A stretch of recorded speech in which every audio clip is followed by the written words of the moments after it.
Metel Henry, Comentário Bíblico, Antigo Testamento, Livro de Gênesis. Tema deste comentário bíblico, a promessa a respeito de Ismael, em acolhimento ao texto de Gênesis, capítulo 16, versículos 10 ao 14.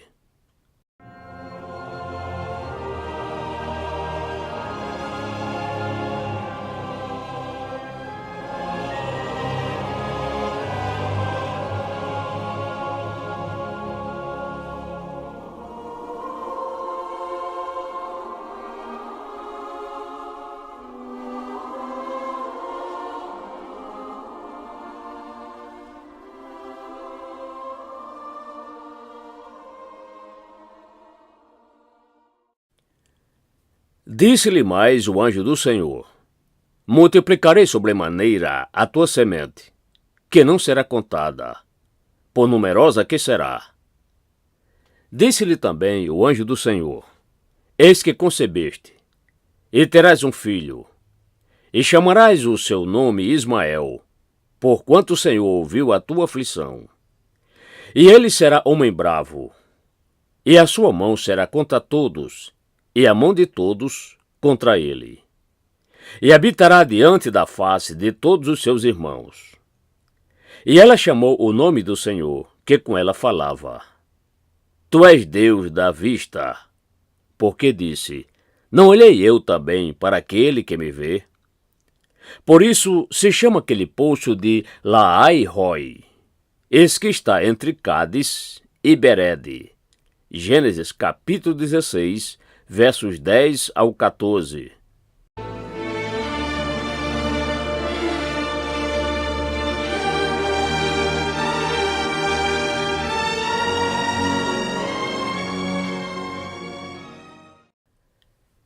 Podemos supor que depois que o anjo deu a Agar este bom conselho, verso 9, de volta à sua senhora, ela imediatamente prometeu fazê-lo, e colocou-se no caminho de casa.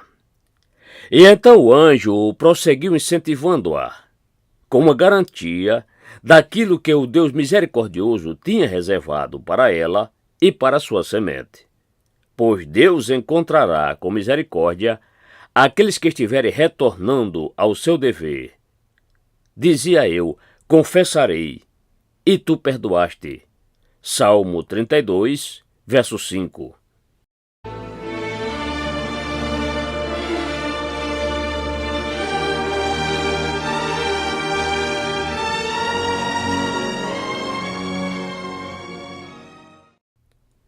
Aqui temos, ponto número 1, uma predição a respeito dos seus descendentes que lhe é dada para consolá-la na sua aflição atual. A sua condição é percebida, eis que concebeste, e por isso a sua presença não é adequada neste lugar. Observe que é um grande consolo para as mulheres grávidas pensar que estão sob o conhecimento e cuidado particular da providência divina. Deus graciosamente leva em consideração o seu caso e lhe proporciona a ajuda necessária.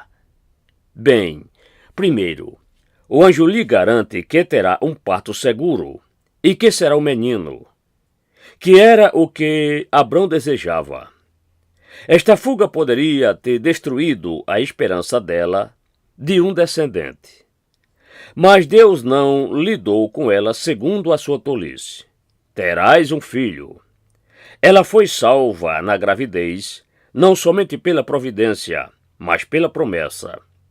Segundo, ele dá o nome ao filho dela, o que era uma honra tanto para ela quanto para ele. Chamarás o seu nome Ismael. Deus ouve. E a razão para isto é que o Senhor ouviu a sua aflição. Ele ouviu e, portanto, também ouvirá em outros momentos de necessidade. Observe que a experiência que temos da bondade oportuna de Deus para nós, na nossa aflição, deve nos incentivar a esperar um auxílio semelhante em situações similares. Salmo 10, verso 17. Ele ouviu a tua aflição. Verso 11. Observe que mesmo onde há pouco clamor e devoção, o Deus piedoso às vezes ouve graciosamente o clamor dos aflitos. As lágrimas falam tão bem quanto as orações. Isto traz consolo aos aflitos, o fato de que Deus não somente vê quais são as suas aflições, mas ouve o que eles dizem. Observe, além disto, que os auxílios oportunos, em um dia de aflição, devem ser sempre lembrados com gratidão a Deus. Em tal ocasião, em tal dificuldade, o Senhor ouviu a voz da minha aflição e me ajudou. Veja Deuteronômio 26, verso 7, Salmo 31, verso 22. Terceiro, ele promete a ela uma descendência numerosa. Verso 10. Multiplicarei sobremaneira a tua semente. Multiplicarei do hebraico, isto é, multiplicarei em todas as gerações, de modo a perpetuá-la. Supõe-se que os turcos da atualidade descendam de Ismael, e eles são, de fato, um povo bastante numeroso. Isto foi uma continuação da promessa feita a Abrão. Farei a tua semente como o pó da terra. Capítulo 3, verso 16. Observe que muitos que são filhos de pais fiéis ao Senhor têm, por causa destes, uma grande cota de bênçãos externas comuns, embora, como Ismael, não sejam levados a um concerto. Muitos são multiplicados sem ser santificados. Quarto, ele indica uma característica do filho que ela iria ter, que ainda que possa nos parecer desagradável, talvez não fosse desagradável a ela. Verso 12. Ele será um homem bravo, um homem como um jumento selvagem. Este é o significado da palavra rude e valente. E não temente aos homens, indomável, intratável, sem limites, impaciente com o serviço e as restrições. Observe que os filhos da escrava, que estão fora do concerto com Deus, são, quando nascem, como o jumentinho selvagem. É a graça que reivindica os homens, educa-os e torna-os prudentes e bons para alguma coisa. Está escrito que ele viverá lutando e em estado de guerra. A sua mão será contra todos. Este é o seu pecado, e a mão de todos será contra ele. Esta é a sua punição. Observe que aqueles que têm espíritos turbulentos normalmente têm vidas problemáticas. Aqueles que são provocadores, irritantes e ofensivos a outros devem esperar ser recompensados com a mesma moeda. Aquele que tem a sua mão e a sua língua contra todos os homens, terá a mão e a língua de todos os homens contra si, e não terá razão de se queixar disto. E ainda assim, que ele viverá em segurança e manterá os seus contra todo o mundo. Habitará diante da face de todos os seus irmãos. Embora seja ameaçado e insultado por todos os seus vizinhos, ainda assim ele conservará o seu terreno, e por causa de Abraão, mais do que por sua própria causa, será capaz de viver bem com eles. De maneira similar, lemos Gênesis 25, verso 18, que ele morreu, como viveu, na presença de todos os seus irmãos. Observe que muitos que são bastante expostos pela sua própria imprudência, ainda assim são estranhamente preservados pela divina providência, pois Deus é muito melhor para eles do que merecem, quando não somente perdem a vida pelo pecado, mas arriscam por causa deste.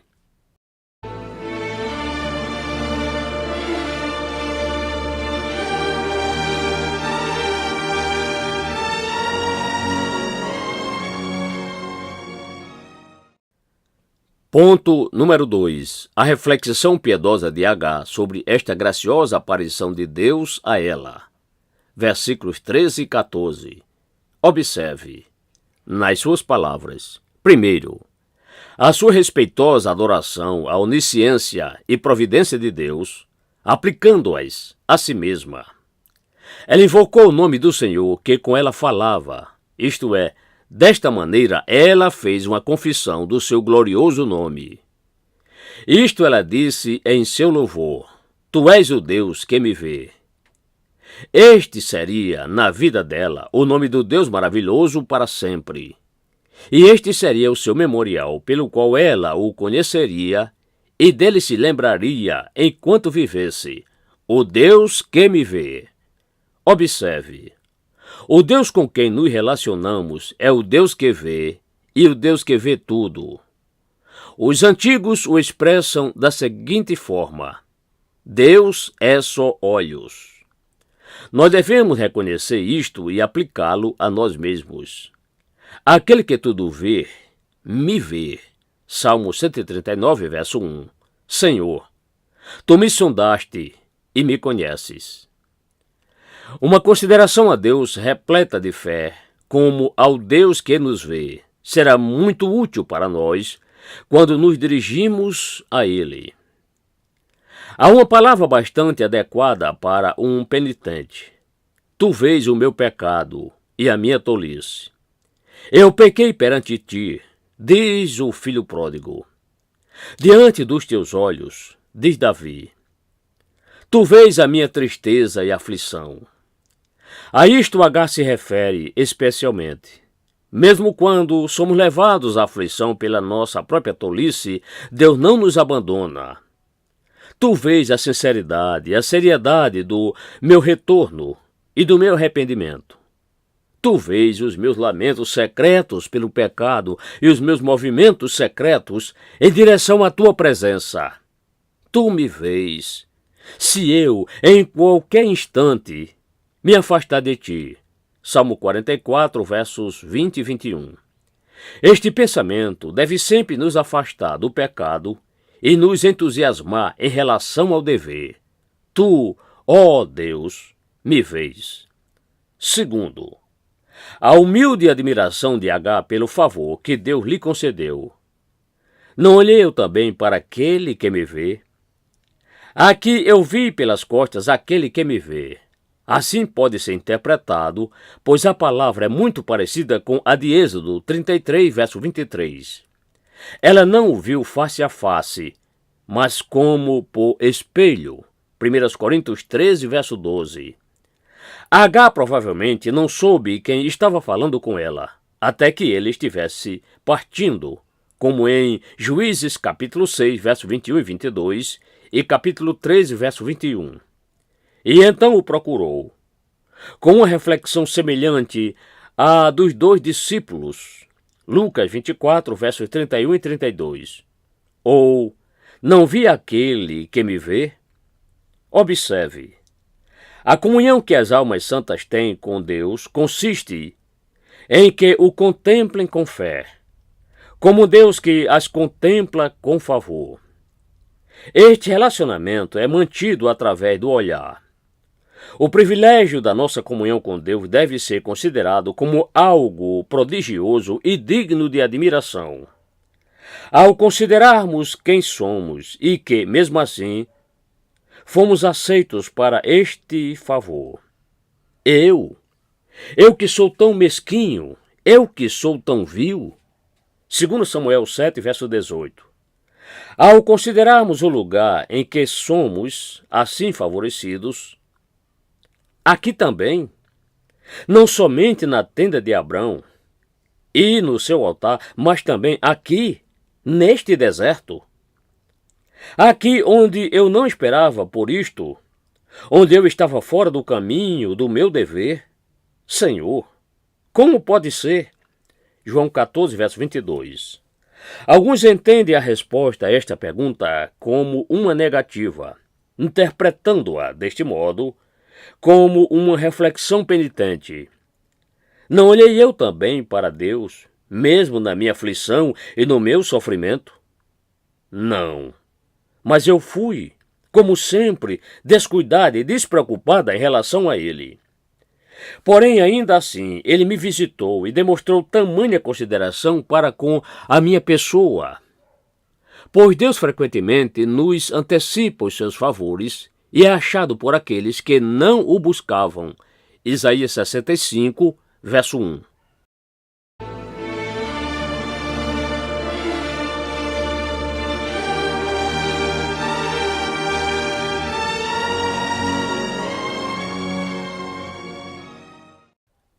Ponto número 3. O nome que assim foi dado a este lugar, Beer-Lahai-Roi, versão revista atualizada, o poço daquele que vive e me vê, versão NTLH, verso 14. É provável que H tenha dado este nome ao lugar, e ele foi conservado por muito tempo em perpetuam rei memoriam, como memorial perpétuo deste evento. Este foi um lugar onde o Deus da Glória manifestou o seu conhecimento especial e cuidou de uma pobre mulher em aflição. Observe, primeiro, aquele que vê tudo e todos sempre esteve vivo e viverá para sempre. Ele vive e nos vê.